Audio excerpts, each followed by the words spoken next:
wanna get freaky. I said cool, that's fine. She wanna get way too comfortable. There's no way you can come round mine. Plus, she wanna link so early. I'm only beating things after 9. But if she does that thing with finesse, calm, boo, you can be my wife. Hey guys, it's Kella and welcome back to Under the Covers with Kella on BDTV. I want to start off by saying thank you so much for all the comments and the support that I've received from the last video. It was really hard for me to do.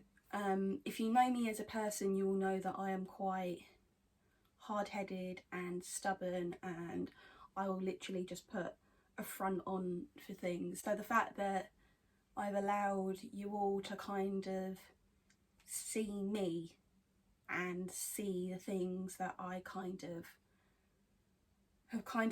go through on a daily basis. Like, it means a lot. I genuinely thought it was going to backfire on me. I am so glad that it didn't. I mean, there's probably going to be someone out there that's going to have something to say anyway. So far, the majority of the comments have been so lovely and the messages that I get are amazing, and I just can't thank you enough. In regards to how I'm feeling this week, it's not too bad. You still kind of get your rough days. Now that the restrictions have kind of slightly been lifted, I've been able to kind of like go out a little bit more. Just to kind of just get out and do something. I think at the moment it's kind of like you've just been going out but there's no real destination. Now there's a couple of shops open in town, I've been able to kind of just walk to town. Just to walk into a shop, look at a couple of things and then just come out. I think it's kind of better than nothing. I don't know if you could probably tell, I look a lot happier today. My eyelashes are on. I've managed to do my nails even though they're a little bit shit. And I've got my hoops in. Today I identify as Marquisha because I genuinely feel like such a chav with these in. Because it's been a while. But I'm not allowed to be called Marquisha other than today. If anyone tries to call me Marquisha after this, they're landing themselves a slap. So as we are still in lockdown, we are aware that a lot of in-house domestic violence cases are kind of going up. This is a subject that I kind of hold extremely close to me, as it's something that I have been through for a number of years. It's such a horrible subject to kind of talk about and go through. However, I think it's a necessary conversation that we all kind of need to have. And like I said last week, I'm all about talking about things and breaking those barriers and being like, oh holy shit, she's actually talking about it. This is something that I think we all kind of need to talk about, because it doesn't just happen in like older couples. It happens to older people, it happens to younger couples and younger generations and children. And I think this is kind of something that needs to be discussed. Again, this is going to be an extremely hard topic for me because this is something that I haven't really sat and discussed out. Well, I have said it out loud, but to kind of sit on your own as I am now and then kind of broadcasting it in a sense is a whole lot different than saying it to your friends over a couple of drinks or speaking to a counsellor about it. It's kind of just like, oh, like this is happening, so feeling a little bit anxious, but hopefully we kind of get the same response as what we got last week. Again, I'm going to try and keep the editing to a minimum. My noisy neighbours are outside, so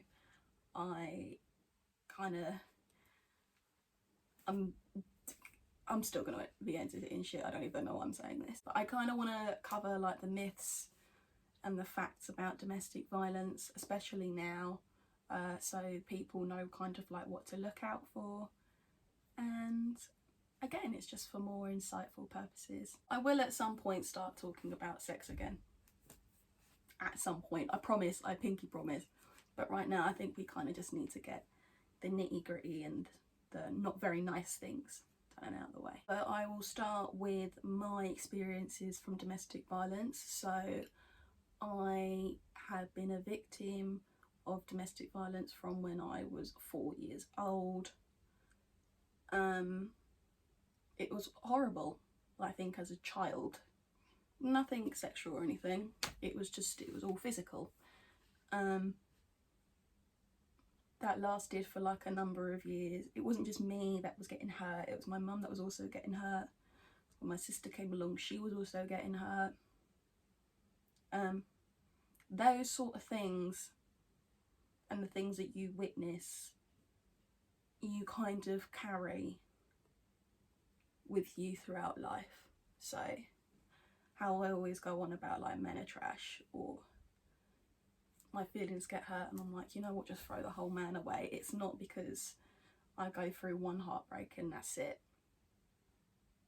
I have never really had that much of a trust in men. So yeah, it's always been quite difficult for me. And I think with things like that, you don't normally get closure. You don't normally get the I'm so sorry for what I put you through, or I'm so sorry for the mental and the physical scars that I left on you, because more often than not they kind of just go, well, don't know what you're talking about, or that didn't happen.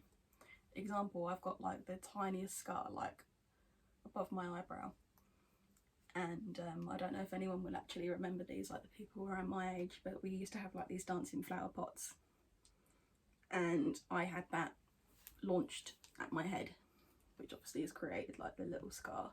And when I asked like what I did wrong, I didn't.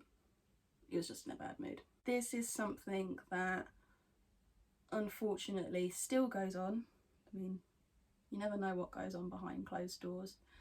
People are finding now that because it's lockdown and you're in such a confined space, it's happening a lot more, which is also fucking horrific to me. But because I wish that I never went through that. I wish my family never went through that. However, I kind of feel like if I didn't go through that, I wouldn't have the knowledge and the experiences of what I have today. For example, I have had friends that have gone through it physically with their partners. At least I can tell these are what the telltale signs are, and this is not okay, and please let me try and help you, because if you start making excuses for them now, they will continue to get worse. Be like, oh, he hasn't done it to me before, or he won't do it again.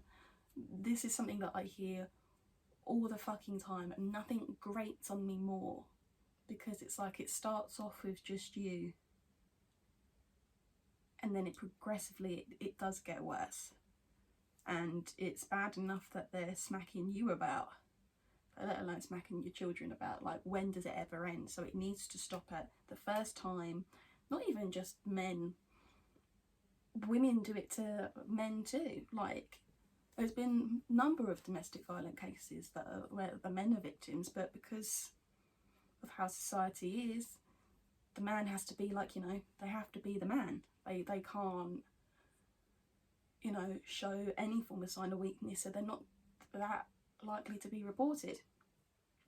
So it goes with just both. If it starts off with, oh, they've never done that before, this is like the first time, it's probably something that I've done wrong.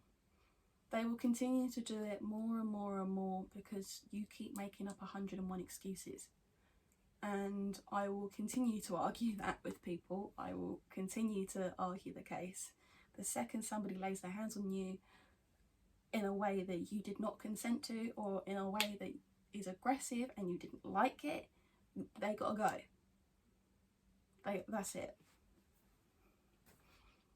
Man, woman, alien, dog, it's gotta go. So I started looking around for like the typical myths and facts around domestic violence. Unfortunately, they all seem to be, not all of them, but the vast majority of them seem to be more female victim based rather than the other way round. But I think if you kind of try and think about it logically, then obviously it would apply to both, so I'm going to try and apply them to both. First myth that I found was alcohol and drugs make men more violent. Technically this isn't exactly true. What the Women's Aid was saying is that it could be a catalyst for a domestic dispute, but it doesn't necessarily cause domestic violence. So what that means is that it can heighten certain behaviours, and it does heighten like irritability and stuff. Like it does heighten your emotions, or I find anyway.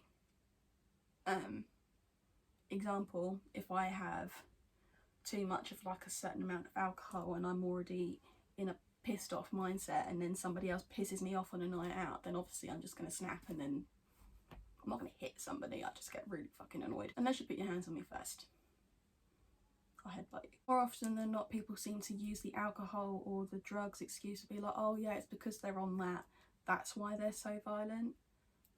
But when they're not having when they haven't used that, then it's fine. And it's kind of like, no. Like people would always say drunk actions are like sober thoughts anyway, so if they weren't going to do that without that, we would have done it anyway. Another reason for people being so violent and aggressive, it could just be like an underlying health disorder. Like, I can't remember what study it was, but there's like a small part of your brain, and I'm pretty sure it's the amygdala. See, I'm bringing out all the big words from my uni degree. That if that's damaged, then it can, in some cases, cause more violent tendencies and irritability.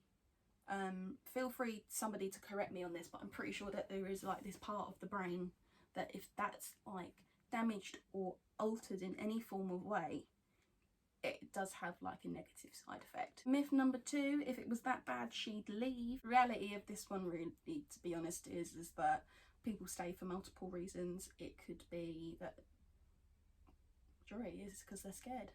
Sometimes people get made to feel as though that they won't be able to survive on their own, so they end up staying with their abusers. Some people kind of believe this is what real love is. Oh, they didn't mean to do that, but they really do love me. Some people, their brains are kind of just that duped into that mindset that, oh no, they really do care about me, when actually they don't. Sorry to say. They might end up staying if they go, I'm so sorry, it won't happen again, and then it ends up happening again and again and again, but keeps believing that sorry. Others may stay, if there's children involved, for the sake of the children. You know, there's multiple factors. I think some people are so small-minded that they kind of think if they end up getting like hit once, then be like, oh yeah, no, they definitely leave. That's something that kind of, I think personally, should happen, but you don't know what everyone's circumstances are. Having said that, it does infuriate me when I can see friends or family members being treated poorly, and I'm saying, look, you need to go, you need to get rid of them. Like, what are they doing for you? Like, this is horrible, like this is gonna get worse. And then they kind of take heed of your advice for like 2 seconds and then go back to the same person, let the abuse happen again, and then complain about it. But then at the same time, it's kind of like this is something that they need to figure out on their own. It's not as frustrating as it is as a person that you love and you care for them like that much. They will eventually kind of just go, do you know what? I am strong enough to do this by myself. And when they do, it's an amazing day. It can take time, you know. It could take weeks, months, years. I think in my case it was years to kind of build up the strength to go, do you know what? Fuck you, I can do this. And yeah, Mum's never looked back. Domestic abuse always involves physical violence. This is not true at all. Domestic abuse can also be mental coercion. So I know from, I mean, I don't really watch soaps like my family do, but I know that there was like a storyline on Coronation Street, if anyone watches that, where the man was kind of, I mean, I think he was physically aggressive in the end, but every time I was like walking into the room, he was kind of mentally and emotionally abusive. This, to me, I feel like this is kind of how it starts. I feel like if you can kind of break somebody down to kind of feel like, yeah, do you know what, you're right, and then they end up just doing whatever they want with you, because it's kind of just like, well, I've gotten into their head, so I can do whatever I like. Another myth that I found was, and this was quite interesting actually, all couples argue. It's not a domestic abuse, it's just a normal relationship. I cannot stress how arguing and abuse is two completely different things. Obviously, people have different opinions on what a healthy relationship looks like. Of course, when you're with somebody, you're gonna bicker and you will argue and voices will be raised. But the second that you start raising hands and start swinging, that's abuse, I'm afraid. Like, it should never get to that point. Example, I talk with my hands, so I know sometimes when I'm arguing and I'm going like this and that and the other, and I'll accidentally tap you or something. If you don't know me as a person and you don't know that I kind of just talk with my hands, then yeah, I will 100% understand that maybe it does come across aggressive, and I'll be like, look, I'm really sorry, it's just I talk with my hands. It's not like all the women in my family talk with our hands. It's just we've got nothing else to do with them. Kind of just I can't even explain it. I don't even know if it's a genetic thing anymore. But if a man starts grabbing me and pushing me and pulling me, and no, that's just, no. I don't agree with it at all whatsoever. Another myth that I found, and this one kind of annoys me as well, having said that, women are attracted to abusive men. Now, I know there's this underlying joke where women seem to be attracted to like toxic men or like shit like that. But this is, however, I really just don't think it's true. Like, how can you tell that somebody is abusive beforehand? I'm not being funny. If I knew somebody was abusive and lays their hands on me, would not be running a fucking mile in the opposite direction. I wouldn't be like, oh yeah, no, that's a bit of a bad boy, I like that. And the website that I'm on now, Women Aid, they actually say that to say that women are attracted to abusive men as it is, that's actually partially victim blaming. You can't say that, oh yeah, no, she went with him because he's quite abusive and he's like this and he's not very nice anyway, so she was kind of asking for it. It holds the same argument as a woman being raped and somebody turning around and being like, okay, well, look at what she was wearing, she asked for it. I think it's bang out of order. However, unfortunately, some people do think like that. Some people have their country bumpkin lifestyles where they literally have like 3 kids and a dog under the white picket fence and everything is all hunky fucking dory. If you actually think like that, I genuinely think you need to get off your fucking high horse, sit on commoner ground, literally just for 2 seconds, it won't kill you, and maybe you'll actually be able to see what it's like for other people. Overall, I think I haven't covered every myth, I haven't covered every fact, but hopefully I've given some form of insight, especially now. But yeah, I hope you enjoyed the video. If you click like, subscribe, or leave a comment in the section below, and I promise to have a more uplifting topic next week. Say it for Benz. I mean, can't step to the team yardy. When I say me, I can't roll me, call me, multiple girl, wine for me. Don't know your belly, me, I just. I mean, can't step to the team yardy. When I say me, I can't roll me, call me, multiple girl, wine for me. Don't know your belly, me, I gone in.